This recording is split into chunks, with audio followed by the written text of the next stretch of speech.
ഇതേപോലത്തെ സ്കൂൾ പഠിച്ചൊരു ചെക്കൻ ഇന്നലെ കണ്ട് അജു. എന്നിട്ട് 1 മണിക്കൂർ സംസാരിച്ച് 10ാം ക്ലാസ് പഠിക്കുന്ന പെൺകുട്ടികളൊക്കെ മുട്ട് വരെയുള്ള സ്കേർട്ടാണ് ഇടുക.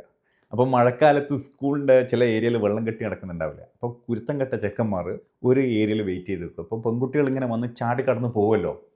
അത് കണ്ടിട്ട് അവരുടെ മുട്ടിൻ്റെ മേലുള്ള ഭാഗം തൈസൊക്കെ കണ്ട് ആസ്വദിക്കും.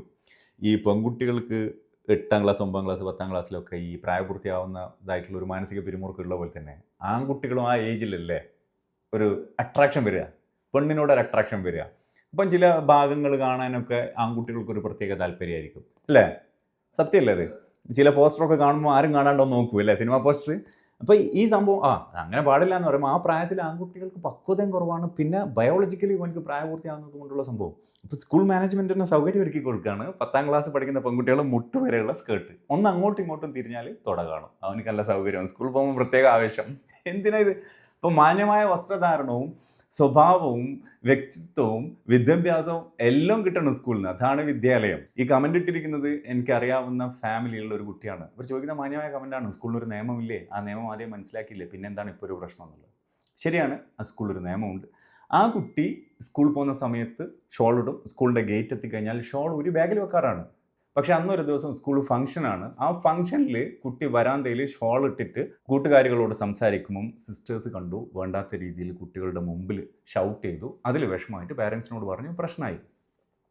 ഇവിടെ നിയമത്തെക്കുറിച്ച് പറയുമ്പോൾ ഒരു മുസ്ലിം മാനേജ്മെൻറ്റ് സ്കൂളിൽ എല്ലാവരും ഷോൾ ഇട്ട് വരിക എന്നൊരു നിയമം ഉണ്ടായിട്ടുണ്ടെങ്കിൽ എന്തായിരിക്കും അവസ്ഥ? ആരും ഇവിടെ പൊട്ടു തൊടാൻ പാടില്ല എന്നുള്ളൊരു നിയമം വന്നിട്ടുണ്ടെങ്കിൽ എന്തായിരിക്കും അവസ്ഥ? ശരിക്ക് അത്തരത്തിലുള്ള നിയമം കാണുമ്പോൾ പ്രതികരിക്കണം. ചില നിയമങ്ങൾ മാറ്റാനുള്ളതാണ്. ഞാൻ ഫസ്റ്റ് പറഞ്ഞൊരു കാര്യം, അതേ മാനേജ്മെൻറ്റിൽ പഠിച്ച ഒരു ആൺകുട്ടി എന്നോട് പറഞ്ഞു തരികയാണ്, പൂർവ്വ വിദ്യാർത്ഥി. 10ാം ക്ലാസ്സിലെല്ലാം പഠിക്കുന്ന പെൺകുട്ടികൾ ഒന്ന് അങ്ങോട്ടും ഇങ്ങോട്ടും തിരിഞ്ഞാൽ തുടയെ കാണുന്നത്. ഈ സ്കൂളല്ല, കൊച്ചിയിൽ തന്നെ പഠിച്ച മറ്റൊരു മാനേജ്മെൻറ്റ്, ഇതുപോലത്തെ മാനേജ്മെൻറ്റ്. ഇപ്പം വീഡിയോ എടുക്കുന്നത് രാഹുലാണ്. നീ പഠിക്കുന്ന സമയത്ത് സ്കൂളിലെ യൂണിഫോം തെറ്റിക്കാതെ മുസ്ലിം പെൺകുട്ടികൾ തട്ടിടാറുണ്ടോ? ഇടാറുണ്ട്. ഹിന്ദു പെൺകുട്ടികൾ ഷോൾ ഇടാറില്ലേ? ഞാനൊക്കെ പഠിക്കുമ്പോൾ സ്കൂൾ യൂണിഫോം ഉണ്ടായിരുന്നു. യൂണിഫോമിൻ്റെ സെയിം കളർ, അതായത് പാവാടയുടെ സെയിം കളർ ഷോള് താല്പര്യമുള്ള പെൺകുട്ടികൾ ഇടും. അതുപോലെ ഹിന്ദു സഹോദരിമാരും പാവാടയുടെ സെയിം കളർ ഷോള് ഇങ്ങനെ മാറിലൂടെ ഇടും. അല്ലാണ്ട് കൂടെ അബായ ഇടണം, മുഖം മറക്കണം എന്നല്ല പ്രശ്നം.